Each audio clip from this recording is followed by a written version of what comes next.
Assalamualaikum warahmatullahi wabarakatuh. Apa kabar semuanya?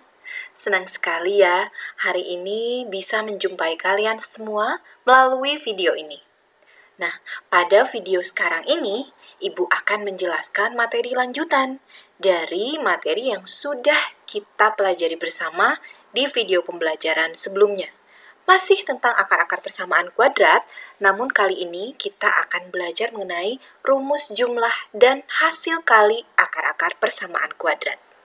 Oke, apa sih tujuan pembelajarannya? Yang pertama, nanti kalian bisa mengemukakan rumus jumlah dan rumus hasil kali akar-akar persamaan kuadrat. Dan yang kedua, kalian akan juga bisa mengemukakan rumus-rumus turunan ya dari rumus jumlah dan rumus hasil kali akar-akar persamaan kuadrat. Dan yang ketiga, kalian akan mampu menyelesaikan persoalan yang berkaitan dengan rumus jumlah dan hasil kali akar-akar persamaan kuadrat. Oke, langsung saja kita simak materinya. Nah, diingatkan lagi nih, dari pertemuan yang kemarin ya, dari video pembelajaran sebelumnya, bahwa bentuk umum persamaan kuadrat itu apa? Ada yang masih ingat atau sudah lupa? Oke, betul sekali. Bentuk umum persamaan kuadrat itu adalah AX kuadrat ditambah BX ditambah C sama dengan 0. Jago hafalannya. Sip. Terus, kalau misalkan ya, kita tahu bahwa ada X1 sama X2 sebagai akar dari suatu persamaan kuadrat. Nah, kita mau menentukan persamaan kuadrat tersebut mau menentukan akar-akar persamaan kuadrat ya, dari akar-akar persamaan kuadrat tersebut. Bisa nggak? Bisa banget. Jadi kasus sekarang ini berbeda sama yang kemarin. Kalau kemarin, kalian diminta menentukan akar-akar persamaan kuadratnya udah diketahui. Nah, sekarang dibalik. Akar-akarnya udah ada, kalian diminta untuk menentukan persamaan kuadratnya seperti apa. Caranya gampang sekali, kalian tinggal taruh ya akar X1 dan akar X2 menurut persamaan ini nih. Jadi X dikurangi X1 dikalikan dengan X dikurangi X2, hasilnya sama dengan 0.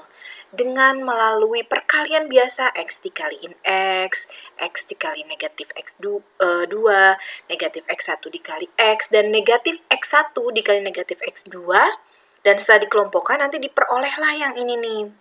Persamaan yaitu X kuadrat dikurangi X1 ditambah X2X ditambah X1 kali X2 sama dengan 0. Gampang ya? Oke. Nah, sekarang kalau kita bandingkan ya, yang ini nih, persamaan kuadrat yang ini dengan bentuk umum persamaan kuadrat, tapi bentuk umum persamaan kuadratnya kita bagi dulu dengan A. Jadi biar koefisien X kuadratnya sama dengan ini. Maka nanti akan diperoleh rumus jumlah akar-akar persamaan kuadrat, yaitu X1 ditambah X2 itu sama dengan negatif B dibagi A. Gitu ya. Kemudian kita juga bisa menentukan rumus hasil kali akar-akar persamaan kuadrat. X1 dikali X2 itu sama dengan C dibagi A. Bagus banget. Nah, apa sih untungnya gini? Kan kita bisa langsung aja kalau udah tahu akarnya, kita tinggal tambahin kan bisa. Atau kalau persamaannya itu bisa difaktorkan, kita cari akarnya, kita langsung kalikan aja akarnya. Betul, itu kalau yang bisa kita cari akar-akarnya dengan mudah, dengan pemfaktoran, kemudian dengan melengkapkan kode sempurna atau rumus kuadratis. Nah, kalau yang sulit tidak bisa menggunakan itu, maka alangkah lebih mudahnya kita mencari hasil jumlah akar-akar dan hasil kalinya dengan menggunakan rumus ini. Gitu ya. Itu salah satu manfaat kita mempelajari rumus jumlah dan rumus hasil kali akar-akar persamaan kuadrat. Tunggu dulu, tapi kita masih punya loh satu rumus lagi. Kalau kedua akar itu kita selisihkan. Jadi ini adalah tambahannya ya, rumus selisih akar-akar persamaan kuadrat. Gimana caranya? X1 dikurang X2 itu sama dengan positif negatif akar D per A. Kenapa sih positif negatif? Karena tergantung dari ini, X1 sama X2-nya. Kalau X1-nya lebih besar, maka nanti positif kan hasilnya. Tapi kalau X1-nya lebih kecil, maka hasilnya negatif. Lalu D ini siapa? Masih ingat ya? Video yang lalu, D itu adalah diskriminan. Apa coba diskriminan didefinisikan sebagai B kuadrat dikurangi 4AC. Good job. Oke, lanjut. Nah, sekarang kita akan cek ya beberapa turunan rumus dari yang tadi, rumus jumlah dan rumus hasil kali akar persamaan kuadrat. Oke, yang pertama nih, ada 1 per X1 ditambah 1 per X2. Ya, ini kan pecahan ya. Nah, kalau pecahan itu bisa diselesaikan apabila kita menyamakan penyebutnya jika operasi pecahannya penjumlahan atau pengurangan, ya kan? Ini kan penjumlahan nih. Jadi, penyebutnya ini X1 dan X2 kita samakan dengan cara mengalihkan aja langsung. X1 kita kali X2. Kemudian, X1 kali X2 kita bagi X1. Hasilnya adalah X2. Dikalikan 1, X2 ya. Kemudian X1 kali X2 kita bagi X2, X1 dikali 1, X1. Jadi X2 tambah X1. Atau boleh juga kita tulisnya X1 tambah X2 ya, sama aja. Kemudian, nah kita ingat lagi bahwa tadi rumus X1 tambah X2 itu adalah negatif B per A. Jadi kita cantumkan di sini. Kemudian rumus X1 kali X2 adalah C per A. Karena sama-sama dibagi A, ini bisa kita coret nih. Jadi tersisa tinggal negatif B per C. Oke, lanjut. Yang berikutnya adalah X1 kuadrat ditambah X2 kuadrat. Gimana nih caranya dengan menggunakan rumus jumlah dan rumus hasil kali akar-akar persamaan kuadrat? Nah, X1 kuadrat tambah X2 kuadrat itu bisa didefinisikan sebagai X1 ditambah X2 dikuadratkan dikurangi 2X1 X2. Ini dari mana sih kok bisa kayak gini? Nanti kalian cek juga ya deskripsi dari video ini. Akan Ibu tuliskan lengkap di sana. Oke, lanjut. Nah, yang berikutnya X1 kuadrat dikurangi X2 kuadrat. Ingat nggak? Ini dinamakan juga dengan selisih dua bilangan kuadrat. Rumusnya kan ini. Jadi tinggal kita uraikan saja. X1 kuadrat kurang X2 kuadrat itu adalah X1 ditambah X2 dikali X1 dikurang X2. Kalau kalian pengen nyobain membuktikan, tinggal kali-kalikan aja. Balik lagi nggak ke sini? Dijamin. Pasti balik lagi ke sini. Artinya kedua ruas ini sama ya. Nah, selanjutnya yang terakhir nih, X1 pangkat 3 ditambah X2 pangkat 3. Itu sama dengan X1 ditambah X2 pangkat 3 dikurang 3X1 X2 kali X1 tambah X2. Aduh, panjang ya kelihatannya. Tapi lihat deh polanya. Ini kan pertama ditambahin. Mirip nih sama yang kuadrat juga. Ditambahin pangkat 3 dikurangi 3 dikali, ya kan? Tapi di sini tambah lagi. Dijumlah. Jadi nanti jumlah kali jumlah.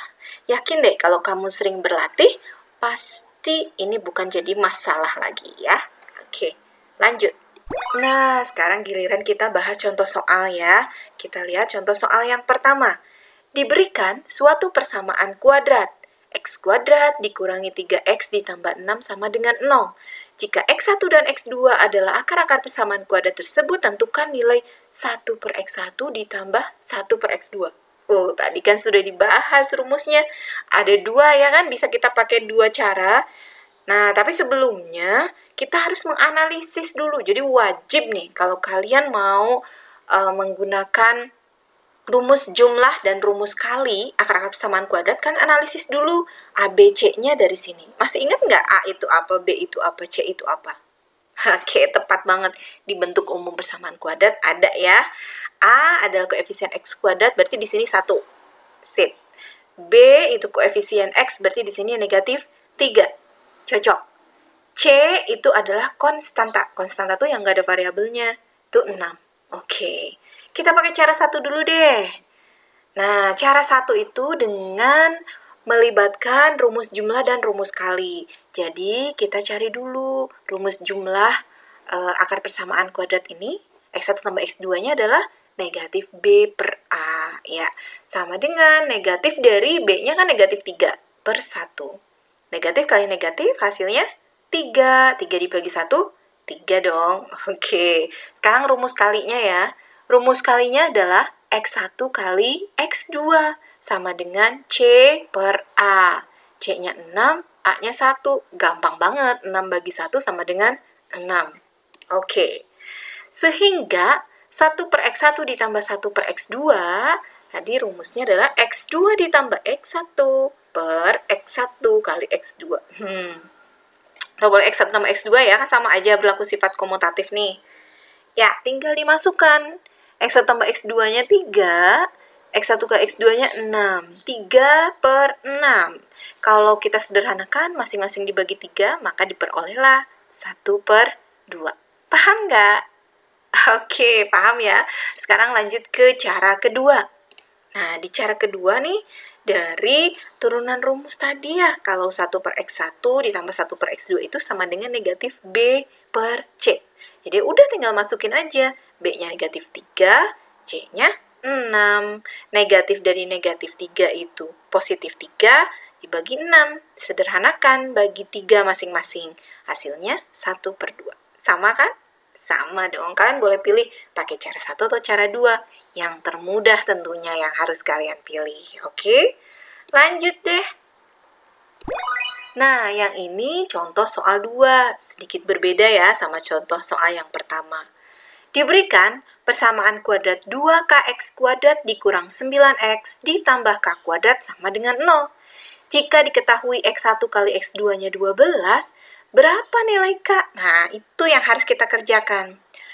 Tadi, langkah pertama, kita harus tentuin apa? Betul, A, B, C itu nggak boleh kelewat. A-nya berapa nih? 2k. Yang jawab 2, masih keliru ya. Kenapa sih 2k? Karena koefisien x kuadrat itu kan ini. Nah, 2k bukan 2 ya. Kemudian B. B itu adalah koefisien x, negatif 9. Dan C-nya ini k kuadrat. Nah, oke. Kalian jangan khawatir, aduh ini gimana. Setiap informasi yang diberikan pada soal, itu insya Allah berguna, ya, akan membantu kita untuk mencari solusi dari permasalahan tersebut. Di soal kan diketahui bahwa X1 kali X2-nya 12. Kita tulis lagi aja di sini. Oke, kemudian ingat nggak rumus X1 kali X2? Iya, C per A betul. Kita tulis C per A sama dengan 12. Kemudian C-nya tadi kan K kuadrat. Kita tulis aja K kuadrat. A-nya 2K. Karena di atas ada K, di bawah ada K, kita coret aja. Tapi yang di atas kan K-nya ada 2 ya. Jadi tinggal 1 deh K-nya. Kalau yang bawah udah habis. Jadi tersisa persamaan K per 2 sama dengan 12. Berapa K? Gimana cara ngitung K? Gampang, tinggal dikali silang. 2 dikali 12, hasilnya 24. Ketemu nilai K-nya 24. Ya, oke. Mudah-mudahan kalian bisa paham dengan mudah. Lanjut lagi nih. Nah, sekarang giliran kalian nih yang ditantang dengan soal tantangan. Nah, kalian mengerjakan soal tantangan ini tentunya harus dengan tepat, benar, dan langkah-langkahnya juga harus sistematis. Kita cek ya soalnya seperti apa. Ada 3 soal nih. Soal nomor 1, anaknya 2. Gak apa-apa. Kenapa sih kalian harus sering-sering berlatih mengerjakan soal? Supaya pemahaman kalian itu akan lebih bagus lagi. Karena kalau melihat orang lain mengerjakan itu seperti yang mudah. Tapi belum tentu loh kalau kita mengerjakan sendiri. Maka ini sudah Ibu siapkan 3 buah soal tantangan untuk kalian coba kerjakan dan cari solusinya. Oke, sekarang siapkan buku catatan, kemudian tulis soalnya, dan coba untuk menjawabnya ya. Boleh kok membuka-buka catatan yang lalu, yang ada hubungannya atau materi ini juga ya, yang sebelumnya tadi sudah Ibu bahas, untuk membantu kalian mengerjakan soal dan mencari solusi yang benar dan tepat. Oke, ya. Nah, diakhiri deh slide kita dengan sebuah quotes ya. Ini quotes-nya berkaitan dengan matematika. Math may not teach us how to add love or subtract hate, but it gives us every reason to hope that every problem has a solution. Wah, luar biasa banget. Jadi, kalian jangan ngerasa, aduh itu soal tantangan susah banget. Ingat, every problem has a solution. Jangan berpikir itu hanya di soal matematika aja loh. Di dalam kehidupan ini juga, kalau kalian punya masalah, ingat-ingat deh quotes ini. Every problem has a solution. Jadi, jangan berputus asa. Terus berusaha, jangan menyerah, maksimalkan ikhtiar, dan perbanyak berdoa. Oke, terima kasih atas perhatiannya. Sampai ketemu lagi di video pembelajaran selanjutnya. Assalamualaikum warahmatullahi wabarakatuh.